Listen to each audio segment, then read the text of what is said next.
Hey les bambins, j'espère que vous allez bien, en tout cas moi ça va nickel. On se retrouve aujourd'hui pour une nouvelle vidéo sur la troisième journée de phase de groupe de la World Cup 2022 au Qatar avec les 30 novembre et les 1er décembre, 8 matchs analysés ensemble qui sont les suivants.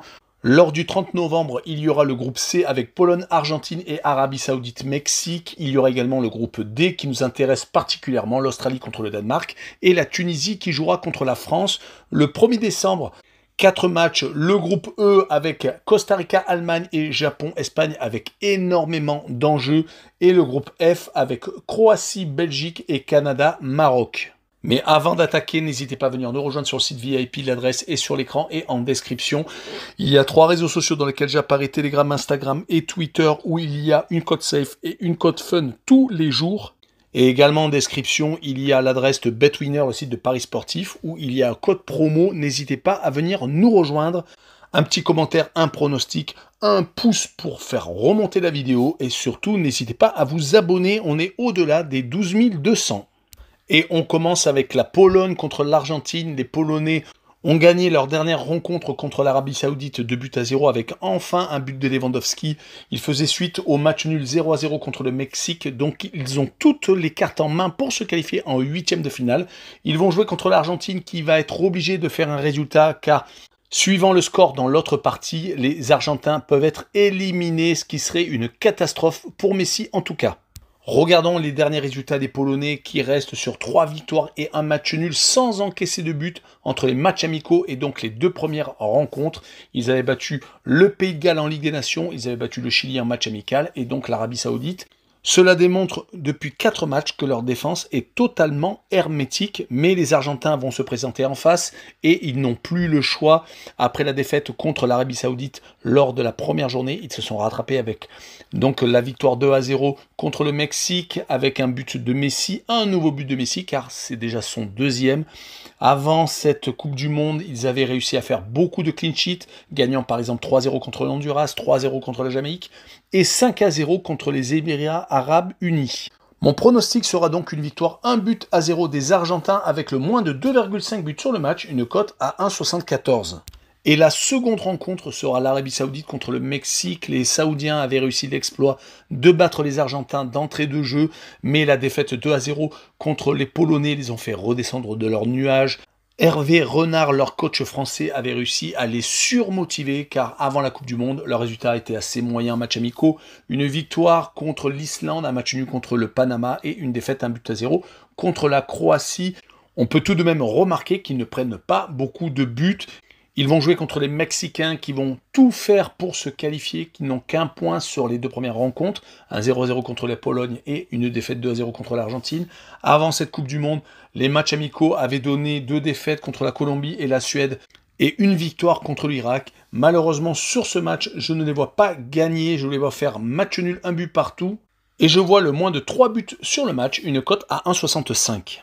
Et on enchaîne avec le groupe D avec ce 30 novembre 2 rencontres. La Tunisie qui joue contre la France, mais on va y revenir, et l'Australie qui joue contre le Danemark. Les Australiens ont battu la Tunisie 1-0 lors de la 2e journée. Ils se sont totalement relancés dans ce groupe après leur défaite initiale contre la France 4-1. Ils ne sont pas ridicules lors de ce mondial, mais ils vont jouer contre les Danois qui de leur côté ont perdu contre la France, avaient fait 0-0 contre la Tunisie lors de la première journée. Ils doivent absolument s'imposer pour avoir une chance de se qualifier car malheureusement, ils sont à la lutte avec les Tunisiens et ont le même goal average. Et comme ils ont fait 0-0 lors de leur opposition, ça va se jouer bien entendu lors de la dernière rencontre. Sur cette rencontre, je les vois quand même s'imposer 2-0 contre les Australiens. Et je vois les Danois marquer le plus de 1,5 buts sur le match, une cote à 1,69. Et on poursuit avec la France qui joue contre la Tunisie, un match très attendu par les Tunisiens qui vont espérer se qualifier en battant les Français qui sont déjà qualifiés. Les Tunisiens ont donc fait match nul contre les Danois d'entrée de jeu et ont malheureusement perdu contre l'Australie, le match qui aurait pu leur permettre d'être en position de qualifier avant ce match contre l'équipe de France. Mais ils ont été beaucoup trop faibles offensivement pour espérer quoi que ce soit. Ils vont jouer contre des Français qui vont faire un turnover, qui reste sur 2 victoires, donc lors des 2 premiers matchs contre l'Australie et le Danemark, qui avaient pourtant fait une Ligue des Nations très décevante avec une place sauvée au dernier moment avec 2 défaites contre les Danois, une défaite également contre les Croates. Heureusement, leur succès contre l'Autriche le 22 septembre leur avait permis donc de sauver leur place en Ligue A de Ligue des Nations. Mais je vois tout de même une victoire française 2-1 car même s'il va faire tourner, il y aura tout de même des cadres qui seront obligés d'être présents sur le terrain et jouer une victoire donc 2-1 avec le plus de 2 buts sur le match, une cote à 1,44. Et on poursuit avec le 1er décembre avec la première rencontre du groupe E, le Costa Rica contre l'Allemagne. Chose incroyable, à une journée de la fin, le Costa Rica est à égalité avec les Allemands, donc ils ont toutes leurs chances de se qualifier et d'éliminer les Allemands en cas de succès. Mais les Allemands ne vont bien entendu pas se laisser faire comme ils l'ont fait contre l'Espagne, ramenant le point du match nul. Ils avaient perdu un peu contre toute attente contre les Japonais, menant 1-0 et perdant donc sur 2 buts dans le dernier quart d'heure. Mais ils ont énormément d'expérience pour ce type de rencontre, alors que le Costa Rica, ce n'est pas la même chose. Leur 7-0 encaissé d'entrée de jeu contre les Espagnols leur prédisait une déroute totale, mais ils ont réussi à s'imposer 1-0 contre les Japonais sur leur seul tir cadré de la rencontre. Mais sur ce match, mon pronostic sera une victoire 3-0 des Allemands, avec les Allemands qui marquent le plus de 2,5 buts sur la rencontre, avec une cote à 1,50. La deuxième opposition sera le Japon contre les Espagnols. Les Japonais ont perdu contre toute attente contre les Costariciens. Ils avaient pourtant donc ramené les 3 points contre les Allemands et étaient vraiment partis pour se qualifier pour les 8e de finale. Ils sont donc retombés de leur nuage.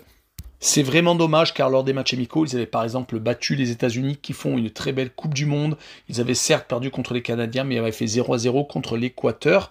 Mais là, peut-être que la marche va être haute contre les Espagnols qui, de leur côté, se sont fait accrocher par les Allemands après avoir gagné 7-0 contre les Costariciens. Les Espagnols vont bien entendu tout faire pour passer premier de la poule pour éviter un gros tirage en 8e de finale.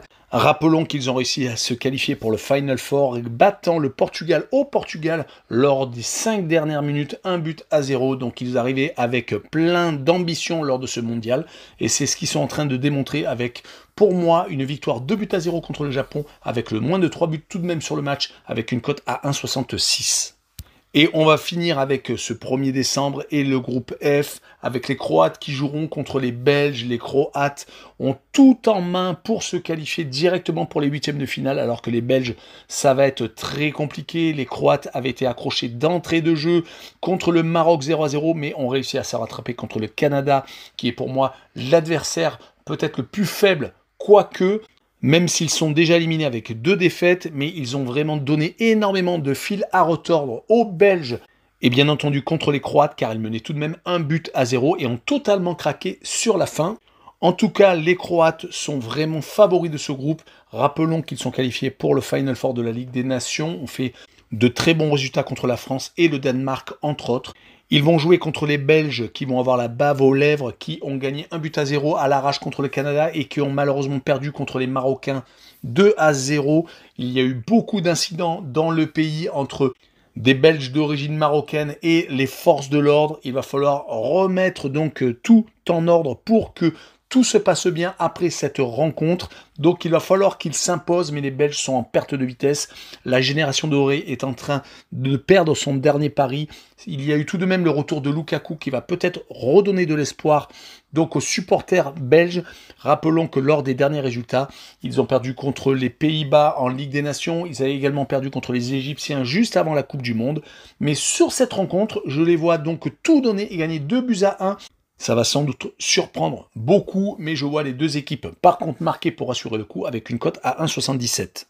Et on finira avec le Canada qui joue contre le Maroc. Le Canada est donc éliminé avec 2 matchs, 2 défaites, alors que les Marocains ont vraiment un gros espoir de se qualifier directement, car ils ont réussi à accrocher les 2 favoris du groupe, faisant match nul contre les Croates et battant les Belges. Ils n'ont même pas pris de but lors de ces 2 rencontres.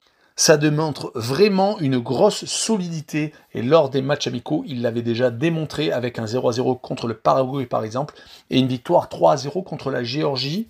Côté canadien, après cette rencontre, on va donc rentrer à la maison. Est-ce qu'on a beaucoup de choses à espérer avec un Davis et un Jonathan David qui ont fait tout ce qu'ils pouvaient mais n'ont pas réussi malheureusement à retourner la situation? Sur ce match-là, je vois le Maroc s'imposer 2-1 et je vois le draw no bet avec le pari remboursé 6 matchs nuls avec une cote à 1,48. Voilà, on en a fini avec cette vidéo. N'hésitez pas à venir nous rejoindre. En tout cas, il y en aura une dans très peu de temps qui concernera le 2 et le 3 décembre. Ciao les mamans!